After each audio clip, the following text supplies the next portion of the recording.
Hi guys, so this video is going to be looking at the poem Questions of Travel by Elizabeth Bishop.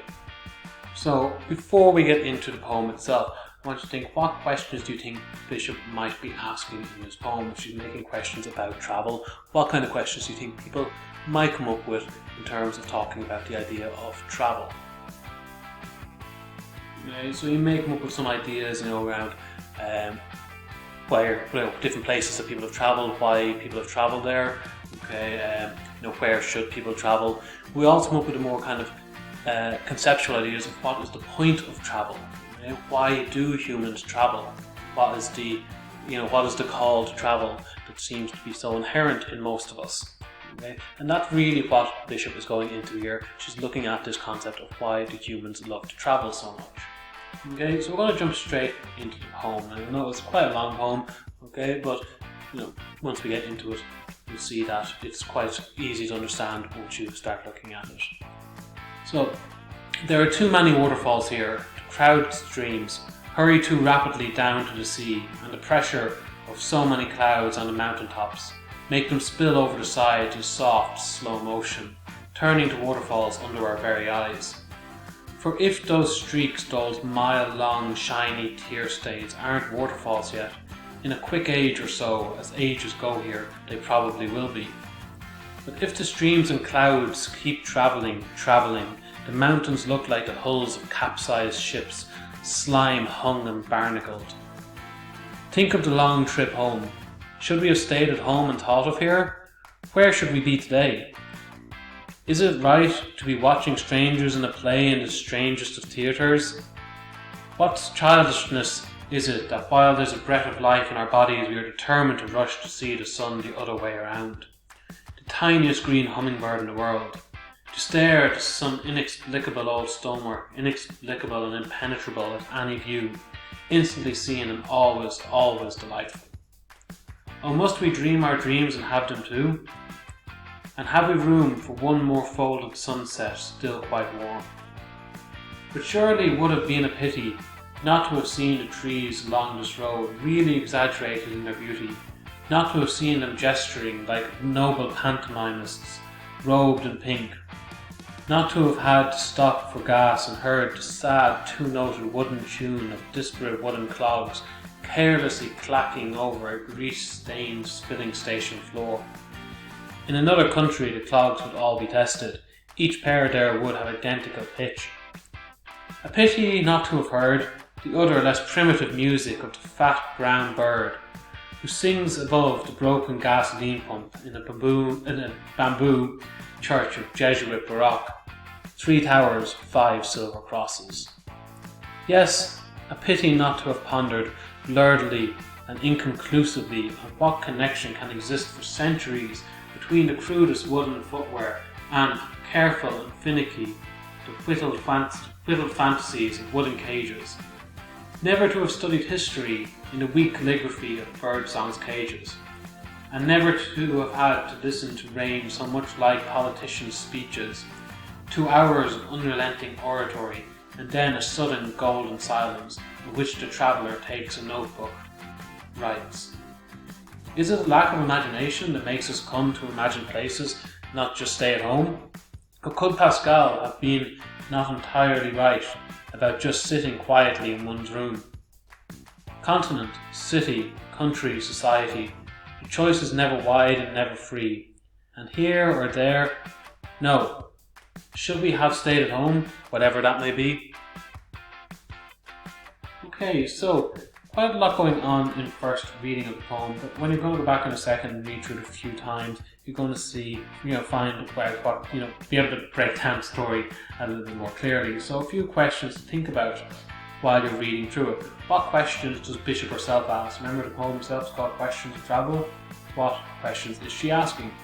Why do you think she asked these type of questions? And are there any familiar images in this poem? So anything standing out to you familiar from other works by Bishop?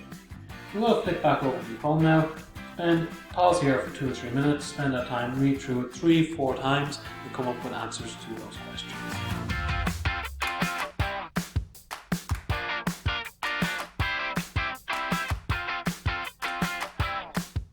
Okay, so Look at the first question. What questions does Bishop ask? And that's mainly coming from the second stanza here. And she asks, should we have stayed at home and thought of here? Okay. She asks, what's the point in going? Where should we be today? And really she's questioning why people travel. What's the point of it? Is it a good enough reason just wanting to see things? She even goes as far as to suggest it's maybe childishness. What childishness is it that while there's a breath of life in our bodies, we're determined to rush to see something the other way around? So she's thinking, we often like to see culturally travel as a part of, being educated in necessity of, modern life. But is it really that, or are we just spoiling ourselves? Do we have to have the dreams and dreaming too? And then at the end is the final question, which is kind of a bit more connected to Bishop's own life, and she asks, should we have stayed at home, wherever that may be? And there we can see the idea of home coming in. It's an important question here. Secondly, why do you think she asks these questions? Really, probably she's asking us to reflect ourselves on why we travel and the meaning of travel. Now, she's not necessarily saying, people shouldn't travel. She's just reflecting on this kind of cultural norm that has become of that people expect to travel huge distances.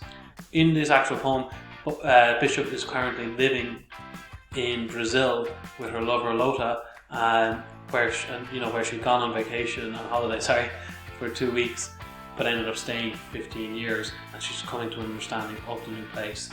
In terms of familiar imagery, you may have noticed some familiar imagery from the fish when she talks about barnacles at the end of the first stanza, or you may have also noticed that filling station comment coming in. And here we see that Bishop once again is going back to less conventional poetic imagery. Okay, so going into stanzas 1 and 2, we'll read through them again, and there's 3 questions here to think about as well. So, there are too many waterfalls here. The crowd of streams hurry too rapidly down to the sea, and the pressure of so many clouds on the mountaintops makes them spill over the sides in soft, slow motion, turning to waterfalls under our very eyes. For if those streaks, those mile-long, shiny tear stains, aren't waterfalls yet, in a quick age or so, as ages go here, they probably will be. But if the streams and clouds keep travelling, the mountains look like the hulls of capsized ships, slime-hung and barnacled. Think of the long trip home. Should we have stayed at home and thought of here? Where should we be today? Is it right to be watching strangers in a play in the strangest of theatres? What childishness is it that while there's a breath of life in our bodies, we are determined to rush to see the sun the other way around? The tiniest green hummingbird in the world. To stare at some inexplicable old stonework, inexplicable and impenetrable at any view, instantly seen and always, always delightful. Oh, must we dream our dreams and have them too? And have we room for one more folded sunset still quite warm? The question to think about here, what does she describe in the opening stanza? So just focus on the opening stanza for that question. What is she describing? What emotions do you get from those opening lines? Okay? And what tone do you think the second stanza should be read in? Okay, so again, I'll ask you to pause here for 2 minutes and think about these questions.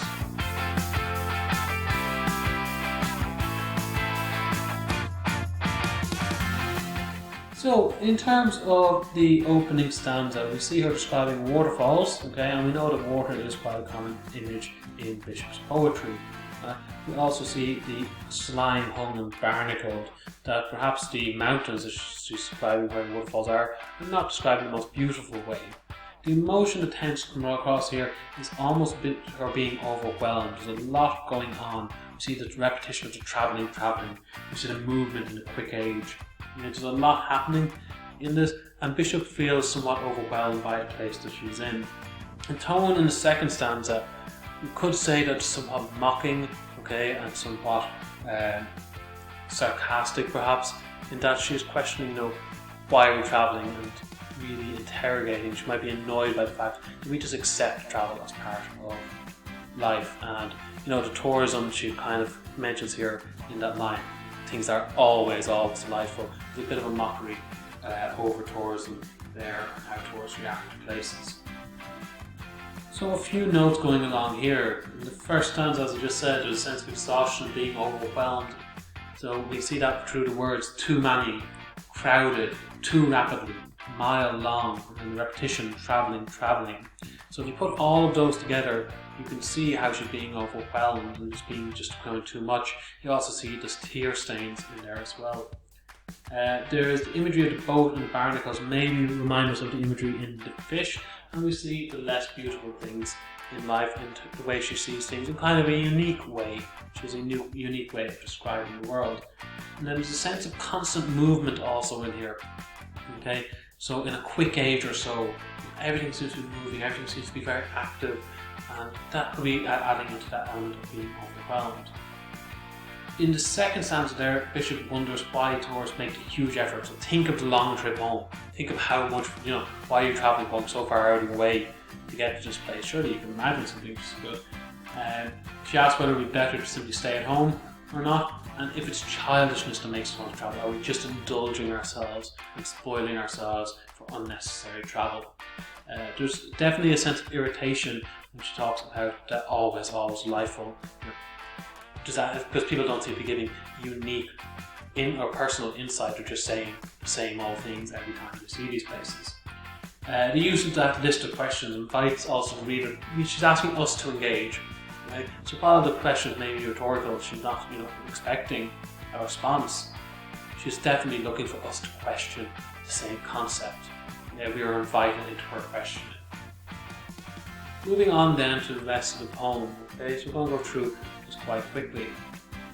But surely it would have been a pity not to have seen the trees along this road really exaggerated in their beauty, not to have seen them gesturing like noble pantomimists robed in pink, not to have had to stop for gas and heard the sad two-noted wooden tune of disparate wooden clogs carelessly clacking over a grease-stained filling station floor. In another country, the clogs would have been tested. Each pair would have identical pitch. A pity not to have heard the other, less primitive music of the fat brown bird who sings above the broken gasoline pump in a bamboo church of Jesuit Baroque. 3 towers, 5 silver crosses. Yes, a pity not to have pondered luridly and inconclusively on what connection can exist for centuries between the crude wooden footwear and the careless and finicky, the whittled fantasies of wooden cages. Never to have studied history in the weak calligraphy of songbirds' cages, and never to have had to listen to rain so much like politicians' speeches, 2 hours of unrelenting oratory, and then a sudden golden silence, in which the traveller takes a notebook, writes. Is it lack of imagination that makes us come to imagine places, not just stay at home? Or could Pascal have been not entirely right about just sitting quietly in one's room? Continent, city, country, society, the choice is never wide and never free. And here or there, no. Should we have stayed at home, wherever that may be? So a few questions then to look at here. What images does Bishop say she would have missed seeing in stanza 3? So that's the first stanza displayed here. What images does she say she would have missed? What comparisons are drawn in stanza 4? So just some strange comparisons in that stanza. There's the second stanza shown here, stanza 4 of the poem. And do you notice anything in the final lines that maybe gives us a hint to an important theme recurring in Bishop's poetry? So again, pause here for 2-3 minutes and come up with some answers to those questions.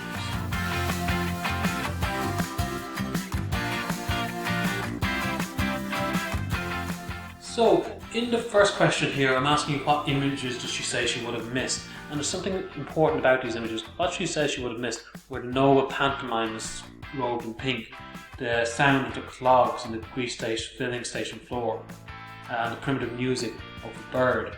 And these images are important because they are not tourist images. These are more common and everyday images. It's not maybe the things that tourists will go to see. They're not going to go there just to hear what the clogs of someone in a filling station are like. Okay? They're going to want something more impressive. So she is looking at the intricacies and the details of life, and that's what she is seeing as more important. So we see the close detail of her work again. The comparisons drawn, probably the one that stands out more clearly is the comparison of rain to politicians' speeches. So there seems to be a bit of political or social critique here, but done in quite a funny way. And she's really commenting on in terms of travel, she's commenting on the extreme of rain that you would experience in Brazil. It's quite, another world in terms of it comes very, very strong for a few hours and then seems to disappear. And by comparing that to politician speech, just a bit of humour in there, a bit of mocking politicians, perhaps a bit of critique of how politics is working in this country. Are they speaking huge amounts kind of as an overpowering political move? Do you know something about final lines? And that final line, the final sentence, should we have stayed at home wherever that may be? There is definitely back to that theme of home. It's come up before, especially in The Prodigal, where Bishop is now questioning the concept of what home is, and perhaps that she doesn't experience travel in the same way because she doesn't have a set home as such. So notes going alongside this section.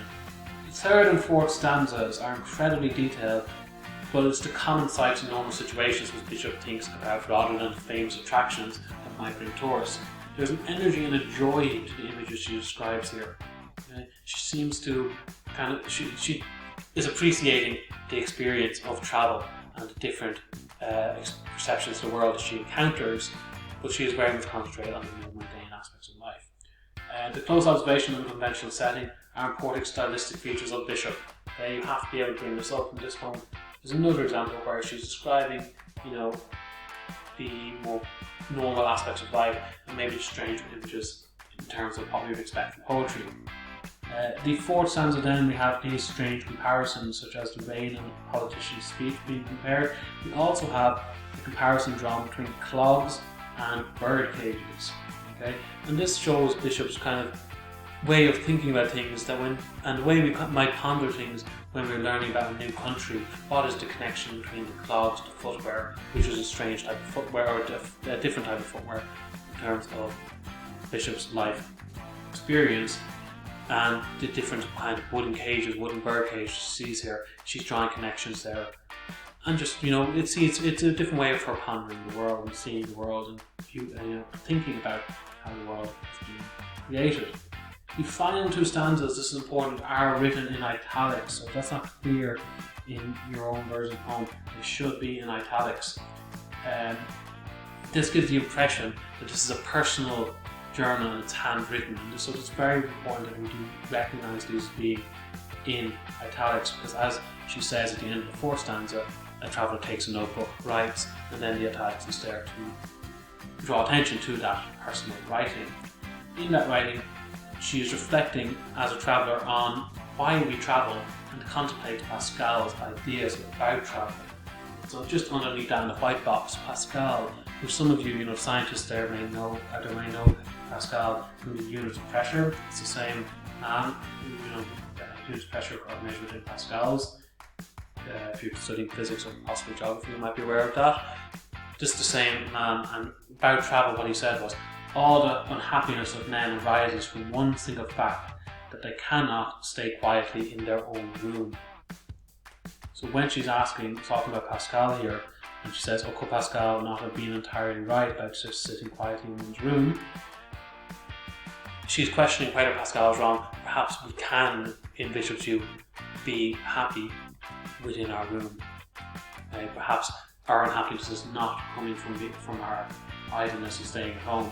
Perhaps unhappiness is comes from somewhere else, and perhaps there can be huge happiness within one's room. And there we have the concept of possibly aloneness and loneliness, which we expect from Bishop, being hinted at as well.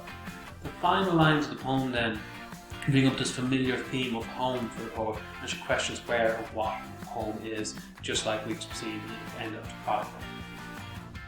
So overall from this poem, the themes that we're looking at are home, we're looking at travel, we're looking at beauty, and we're looking at nature. So we should be able to easily find each of those.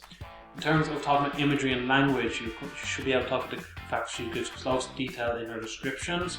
She uses similes such as comparing the politician's speech to rain, and the comparisons drawn between the clouds and the bird cages. The images change to reflect her emotions at different points of the poem. Okay, so at the start there is her being overwhelmed, and we have a lot of movement, then we have the questioning and somewhat rising tone, and then towards the end her appreciation of the place she's in, and the images change to reflect that. We have sibilance and alliteration used to add musical aspects of the poem, so you should be able to go and find those quite easily. And the use of question is there to invite the reader into the world of the poem.